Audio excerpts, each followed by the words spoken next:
இப்போ இவ்வளோ நேரம் அவங்க சொல்லிக் கொடுத்த நல்ல போதும், இவ்வளோ நேரம் நமக்கு சொல்லிக் கொடுத்த நல்ல விஷயங்களை பூரா நல்ல மனசில் வச்சுக்கோங்க.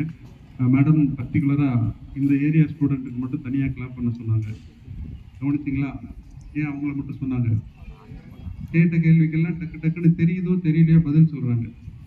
இன்னொரு பாயிண்ட்டும் சொன்னாங்க, பெரிய பிள்ளைங்கள் ஆகாத பேரண்ட்ஸோட பேசுறது தவிர்ப்போம்னு சொன்னாங்க. அது இங்கே ஸ்கூல்லையும் நடக்குது.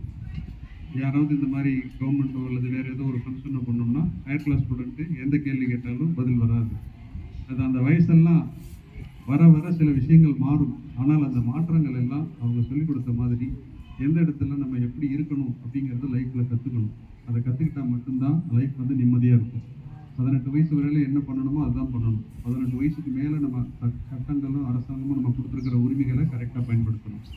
ஸோ எந்த வயசில் எப்படி இருக்கணுங்கிறத கற்றுக் கொடுக்குற விஷயங்கள் தான் பள்ளிக்கூடம். அதில் நிறைய நாங்கள் சொல்லிக் கொடுக்குறோம். இதை தாண்டி அரசாங்கம் ஆயிரக்கணக்கான விஷயங்களை உங்களுக்கு கொண்டு வந்து சேர்க்குறாங்க. பல்வேறு விதமாக உங்கள் டெக்ஸ்ட் புக்லேயே பார்த்தீங்கன்னா கவர்மெண்ட்டோட எவ்வளவோ விஷயங்கள் டெக்ஸ்ட் புக் வழியாக வருது.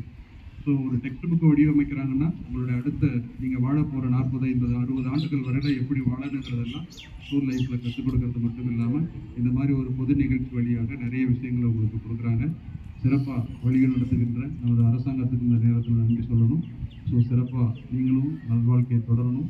அருமையான இந்த நிகழ்ச்சியில் கலந்து கொண்ட உங்கள் அனைவருக்கும் பள்ளி நிர்வாகத்தின் சார்பாக அன்பும் நன்றியும். டீச்சர் கிளாஸ் வைஸ் ஸ்டாண்டப் பண்ணி